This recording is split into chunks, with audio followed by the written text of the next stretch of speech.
నుదుటన చెదిరిన కుంకుమ ఈ జన్మకు మెరిసేనా?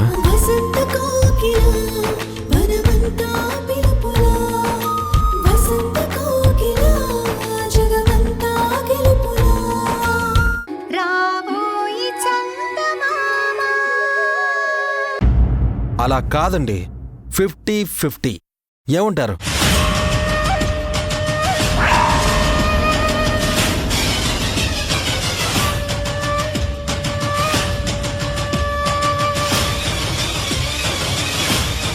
ఏంది ఏమన్నావు? 50%? 50% అంటే ఎంత అనుకుంటుండవయ్యా? అసలు మా ఆస్తి ఎంత ఉండదో నీకు తెలుసా? ఎంతుందో తెలుసండి. ఎంత ఆస్తి అయినా మీ కొడుకు ప్రాణాలతో సమానం కాదు కదా. ఈ హత్య చేసింది మీ కొడుకే అని పొరపాటున ప్రూవ్ అయింది అనుకోండి, వెంటనే జడ్జి గారు ఒకే ఒక సంతకం చేస్తారు. చచ్చిపోయేంత వరకు ఉరి తీయండి అని ఒక తీర్పిస్తాడు. దాని మీద ఒక స్టాంప్ పడిందంటే మీ అబ్బాయి జాతకమే మారిపోతుంది. కాబట్టి సగం ఆస్తి నాకు ఇవ్వడంలో తప్పులేదు. మీరు దానికి ఓకే అంటే మీ కేసుని టేకప్ చేస్తాను. రేయ్ వద్దురా వీరభద్ర, వద్దు. దేశమేం గొడ్డుపోలే, చాలా మంది లాయర్లు ఉన్నారు. ఎతుకుదాం పద. నేనింకా చాలా రీజనబుల్ అమ్మా. ఇంకా ముందుకు వెళ్ళారనుకోండి 60%, 70%, 80% కూడా అడిగే లాయర్లున్నారు. అందులోనూ ఇప్పుడు నేను వదిలేసిన కేసు అని తెలిసిందనుకో, ఎవ్వడూ కూడా టేకప్ చేయడు.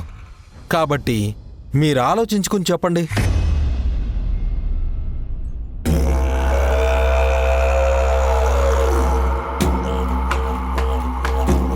సరే, ఇస్తాను.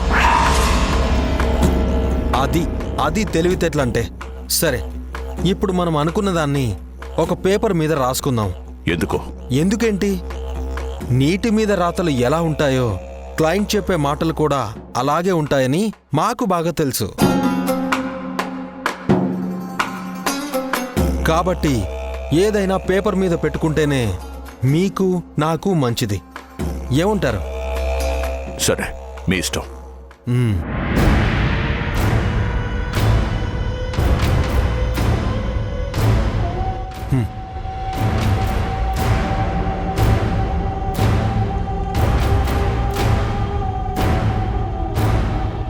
ఇంకేం, మీ పని అయిపోయింది.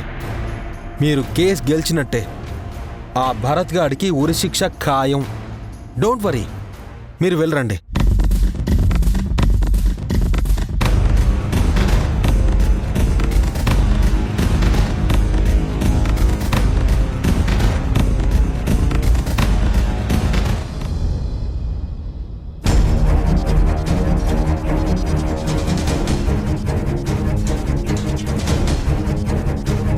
చంద్రిక, కాఫీ తీసుకో.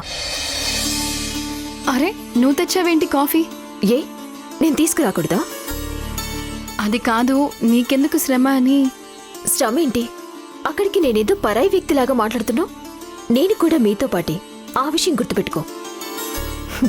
నేను కాఫీ బాగానే పెడతానులే, నువ్వేం భయపడాల్సిన పనిలేదు.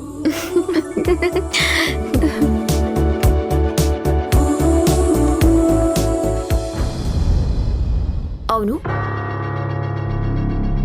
ఇందాకటి నుంచి చూస్తున్నాను ఏదో ట్రాన్స్లో ఉన్నావేంటి? దేని గురించి ఆలోచిస్తున్నావు? ఆ రుద్రాణి గురించే. రుద్రాణియా? దాని గురించి ఏం ఆలోచిస్తున్నావు?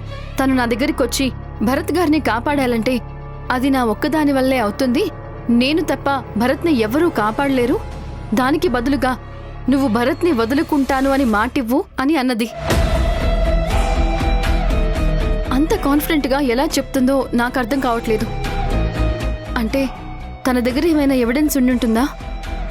తన మాటలు నువ్వు ఇంకా నమ్ముతున్నావా చంద్రిక?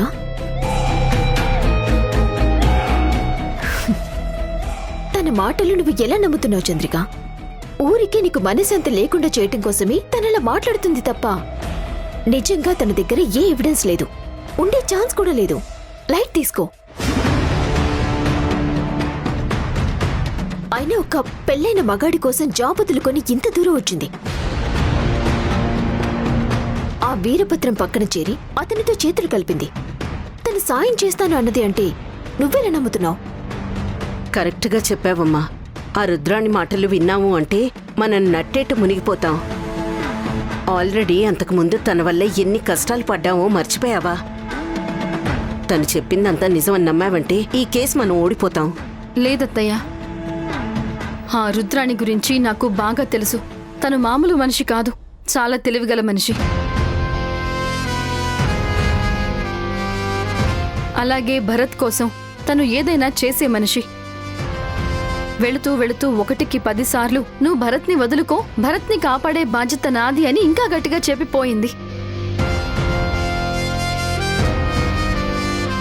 దాన్ని బట్టి చూస్తూ ఉంటే తన దగ్గర ఏదో ఒక బలమైన ఎవిడెన్స్ ఉందనిపిస్తోంది.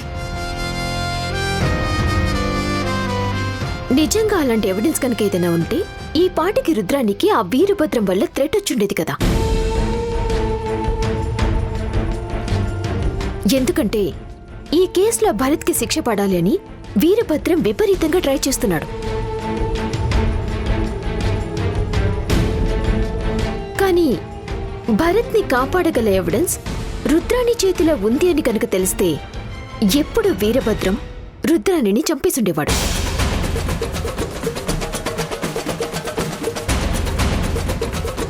నాకు తెలిసి తన దగ్గర ఏ ఎవిడెన్స్ లేదు. ఊరికి చీకట్లో బాణం వేస్తుంది అనుకుంటున్నాను. నాకు అలాగే అనిపిస్తోందమ్మా.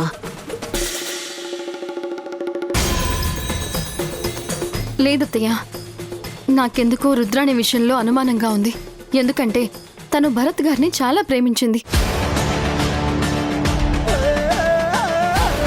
కానీ నాకు అర్థం కాని విషయం ఏంటంటే భరత్ గారికి ఆ విధంగా చేయని తప్పుకి శిక్ష పడుతూ ఉంటే రుద్రాణి అంత ప్రేమ పట్టుకొని కూడా ఎలా చూస్తూ ఉంది? ఇక్కడే చిన్న కన్ఫ్యూజన్ వస్తోంది. నువ్వు చెప్పిన దాంట్లోనే సమాధానం కూడా ఉంది చంద్రిక. నిజంగా భరత్ గారిని అంతలా ప్రేమించే మనిషి అయితే చూస్తూ చూస్తూ అతనికి అన్యాయంగా శిక్ష పడుతూ ఉంటే రుద్రాణి ఊరుకుంటుందా? ఖచ్చితంగా అప్పుడే ఖండించుండేది.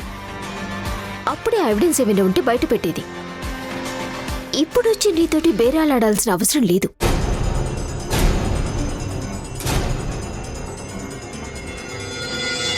ఎందుకైనా మంచిది వైశాలి, మనం ఒకసారి ఆ రుద్రాణి పాయింట్ ఆఫ్ వ్యూలో కూడా ఆలోచించాలి.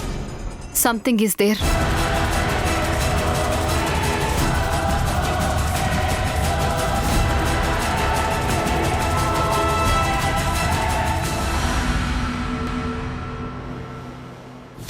ఏంటి మాట్లాడితే ఎవిడెన్స్ ఎవిడెన్స్ అంటావు? అసలు ఏం ఎవిడెన్స్ ఉందని నువ్వు నన్ను కాపాడుతావు చెప్పు. ఏం ఎవిడెన్స్ ఉందా? ఈ ప్రపంచంలో నువ్వు నిర్దోషివి అని నిరూపించగలిగింది నేనొక్కదాన్నే భరత్. ఎందుకంటే నా దగ్గరున్న ఎవిడెన్స్ గురించి ఈ ప్రపంచంలో నాకు తప్ప ఇంకెవ్వరికీ తెలీదు. ఇదిగో ఇప్పుడు నీకు మాత్రమే చెప్తున్నాను. ప్లీజ్ నా మాట విను. ఇప్పటికైనా నా ప్రేమను అర్థం చేసుకో భరత్. నిన్ను కాపాడుకోవడం కోసమే నేను ఈ ఎవిడెన్స్ సంపాదించాను. నన్ను పెళ్లి చేసుకుంటానని ఒక్క మాట ఇవ్వు. ఖచ్చితంగా ఇది కోర్టులో చూపించి నిన్ను నిర్దోషిగా బయటికి తీసుకొస్తాను. ఆ తర్వాత అందరి సమక్షంలో నాకు తాళి కట్టు భరత్. అదొక్కటే నేను కోరుకునేది. అరే, నీకు ఎంత చెప్పినా బుద్ధి రాదా? అయినా నువ్వేదో చెప్తుంటే నేను వింటున్నాను చూడు. నేను పిచ్చోణ్ణి. వెళ్ళిపోయి ఇక్కడి నుంచి. ఆగు భరత్, ప్లీజ్. నీకు కావాల్సింది ఎవిడెన్సేగా, నేను చూపిస్తాను. చూడు.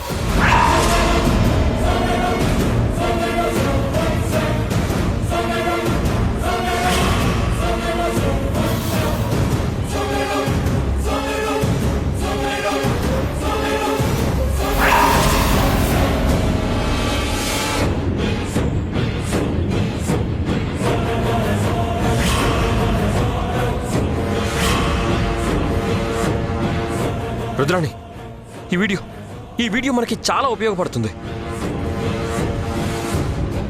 నన్ను కాపాడుకోవడం కోసం కాదు, లక్ష్మి గారికి కౌశిక్కి న్యాయం జరగాలంటే ఈ వీడియో నువ్వు బయట పెట్టాల్సిందే. ఎలాగైనా సరే ఆ వీరభద్రానికి శిక్ష పడేలా చెయ్యాలి. ప్లీజ్, నా మీద నీకు ఏ మాత్రం అభిమానం ఉన్నా ఈ వీడియో తీసుకెళ్లి చంద్రికకివ్వు. ఏం మాట్లాడుతున్నావు భరత్? నేను ఇంత రిస్క్ చేసింది ఈ వీడియో అంత తేలిగ్గా తీసుకుపోయి చంద్రిక చేతిలో పెట్టడానికా? దానివల్ల నాకొచ్చేదేంటి? ప్లీజ్ రుద్రాణి, ప్లీజ్, నువ్వు అనుకున్నది ఏది జరగదు. అనవసరంగా నువ్వందరి ముందు ఒక దుర్మార్గురాల్లాగా మిగిలిపోతావు రుద్రాణి. నా మాట విను. నువ్వు గనక ఇప్పుడు ఈ వీడియో బయట పెట్టావంటే అందరి దృష్టిలో నువ్వు ఒక దేవత అవుతావు. నా మాట విను. ఏమన్నావు భరత్? అందరి దృష్టిలో నేనొక దేవతనవుతానా? సరే, దేవతనైతే ఏం చేస్తారు? నాకొక గుడి కట్టి పూజలు చేస్తారా? నాకు కావాల్సింది వాళ్ళందరి చేత దేవత అని పిలిపించుకోవడం కాదు, నీకు భార్య అనిపించుకోవాలి. అదొక్కటే నా జీవిత లక్ష్యం. చూడు భరత్, నువ్వు, ఆ చంద్రిక, వైశాలి ముగ్గురు కలిసి ఎన్ని రకాల బుక్స్ చదివినా, ఎన్ని సెక్షన్స్ పెట్టినా, కోర్టులో ఎంత వాదించి గిలగిలా కొట్టుకున్నా సరే ఈ కేసులో నుంచి నువ్వు బయటికి రావు. కోర్టుకి కావాల్సింది సాక్ష్యాలు. ఆ సాక్ష్యం నా దగ్గరుంది. నిన్ను కాపాడగలిగిన శక్తి ఈ ప్రపంచంలో నాకొక్కదానికే ఉంది. భరత్, నువ్వు నాకు మాటివ్వు. నన్ను పెళ్లి చేసుకుంటానని నాకు ప్రమాణం చెయ్యి. నేను ఇప్పుడే ఈ వీడియో తీసుకుపోయి చంద్రకి చేతిలో పెడతాను. రేపు ఈ పాటికల్లా నువ్వు బయటకొచ్చేస్తావు. నా మాట విను భరత్. ఛ!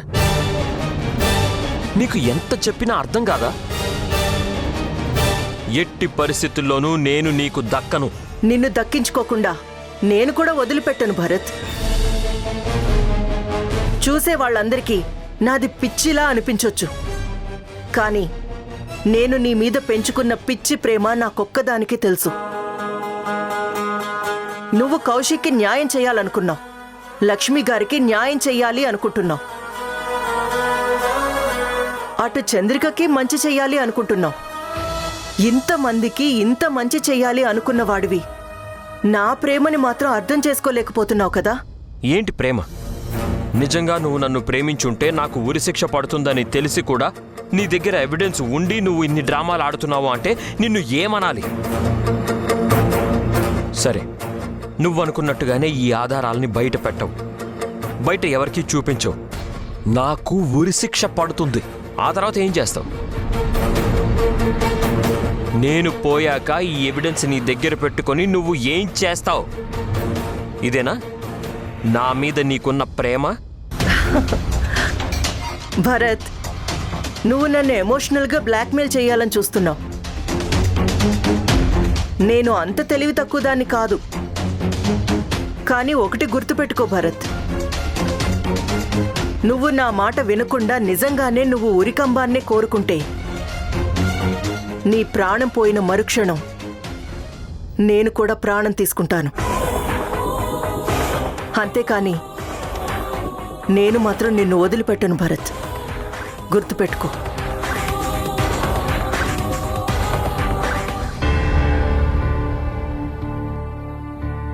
చూడు భరత్, బహుశా చంద్రికైనా నీకోసం ప్రాణాలు ఇవ్వడానికి ఆలోచిస్తుందేమో కానీ నేను మాత్రం ఆలోచించను. ఎందుకంటే చంద్రిక వెనకాల పాపుంది. నా వెనకాల నువ్వు తప్ప ఇంకెవరూ లేరు భరత్, అది గుర్తుపెట్టుకో.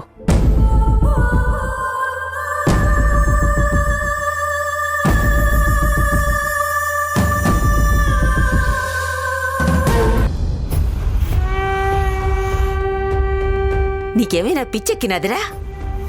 అసలు ఏం మాట్లాడుతున్నావో నీకు తెలుస్తా ఉండదా? ఏందిరా ఇది? ఆ లాయర్ గడికి తీసుకుపోయి ఆస్తిలో సగం వాటా ఇస్తావా? ఆస్తిలో సగం వాటా ఇచ్చినాక మనకాడే మిగులుతాది మట్టి. అమ్మా, ఇప్పుడు మనం ఈ ఆస్తి చేజిక్కించుకోవాలి అంటే ముందు ఆ భరత్ గాడు ఉరికమ్మ ఎక్కాల. వాడు పోతే గాని మనకి ఈ ఆస్తి దక్కదు. మనకింత సాయం చేస్తా ఉన్నప్పుడు వాడికి మనం ఆ మాత్రం ఇవ్వకపోతే ఎట్టా? ఒరేయ్, నీకంతగా కావాలంటే రేపొద్దున కోర్టుకు వచ్చేటప్పుడు ఓ కత్తి తీసుకుపోయి నేనే ఆ భరత్ గారిని చంపేచ్చాను. నేనెట్టకు రేపో మాపు పోయేదాన్ని. పోతా పోతా ని చంపేసినాననుకో, పట్టిన దరిద్రం వదిలిపోతాది. అంతేగాని ఇట్టా సగం ఆస్తి తీసుకుపోయి ఆ లాయర్ గారికి ఇస్తానంటే మాత్రం నేను ఒప్పుకునేటిదే లేదు. అమ్మా, నువ్వు ఊరికే ఆవేశపడ మాకు. పోతే పోయినదిలే, ఏమైతుంది? బోలెడంత ఆస్తి. హ, సగం ఇచ్చేసినా సగం మనకాడు ఉంటుంది కదా, దిగులు పడ మాకు. ఏమరా, నువ్వెన్నైనా చెప్పు, నేను మాత్రం ఆయనకి ఆస్తి ఇచ్చేదానికి ఒప్పుకునేదే లేదు.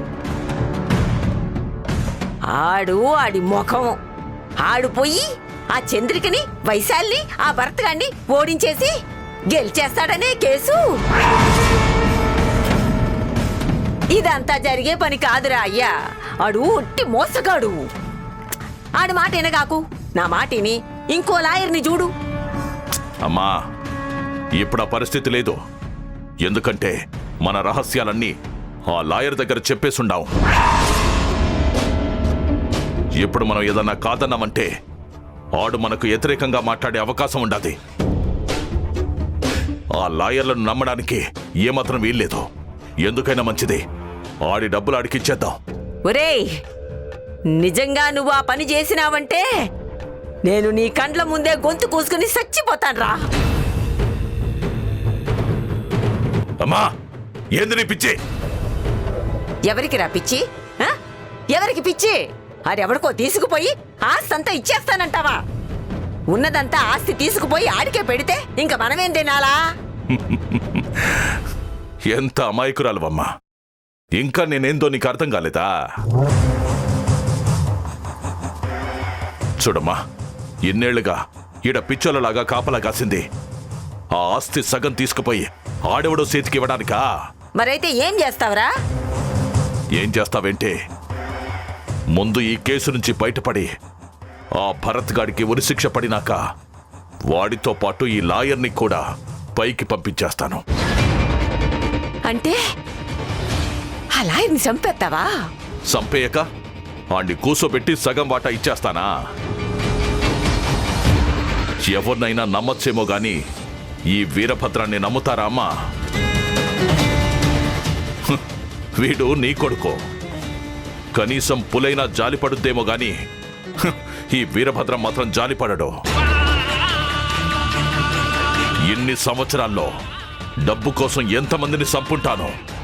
అట్లాంటిది ఆడికి ఊరికే తేరగా ఆస్తి అంతా ఇస్తానని ఎట్టా అనుకున్నావమ్మా?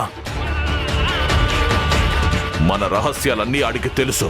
అన్నీ మొత్తం వాడికి చెప్పేసుండా. కాబట్టి వాడి దగ్గర మనం ఇప్పుడు తగ్గే ఉండాలా. రేపు ఈ కేసు గెలవంగానే అప్పుడు ఆడి తలకాయ నరికేసి ఆడి కుటుంబానికి బహుమతిగా పంపిస్తా. అర్థమై ఉండదా? ఇదిరా నా కొడుకు వీరభద్రం అంటే. ఇదిరా మా నాయనే ఎంత మంచి మాట చెప్పినావురా. నాకిప్పుడు చాలా సంతోషంగా ఉండాది.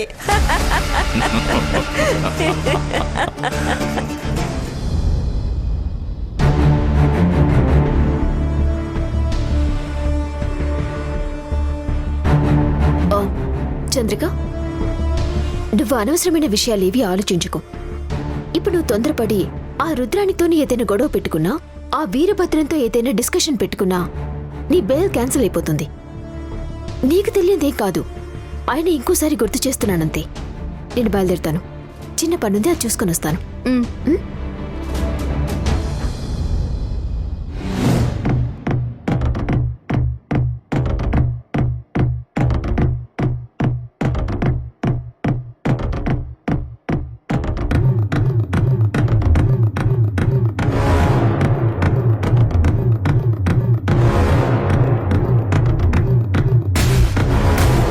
Good morning.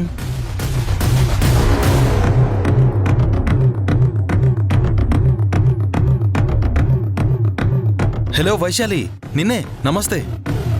ఓ, నమస్తే. ఆ, అందరికీ నమస్తే అమ్మా.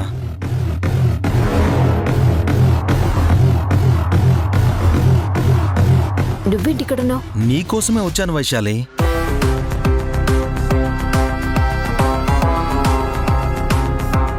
ఇక్కడ ప్రాక్టీస్ చేసేటప్పుడు నీ మీద విజయం సాధించాలని చాలాసార్లు అనుకున్నాను. కానీ అదేం కర్మో, ప్రతిసారి నువ్వే నన్ను ఓడించేదానివి. నేను ఎంతమంది మీద గెలిచినా నీ ఒక్కదాని మీద మాత్రం నేను గెలవలేకపోయాను. అది నా జీవితానికి ఒక పెద్ద మాయని మచ్చలాగా మిగిలిపోయింది. అందుకే నీ ముందు తలదించుకోలేక, నీ ముందు తలెత్తి మాట్లాడలేక ఇక్కడ ఉండడం కష్టమని వేరే చోటికి వెళ్ళిపోయి అక్కడ ప్రాక్టీస్ మొదలుపెట్టాను. మళ్ళీ ఇన్ని రోజులకి నిన్ను ఓడించడానికి నాకొక మంచి అవకాశం దొరికింది.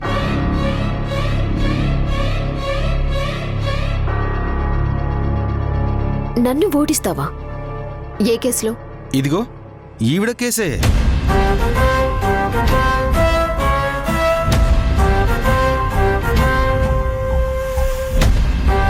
ఇంకా అర్థం కాలేదా? వీరభద్రం గారు నన్ను లాయర్గా అపాయింట్ చేసుకున్నారు.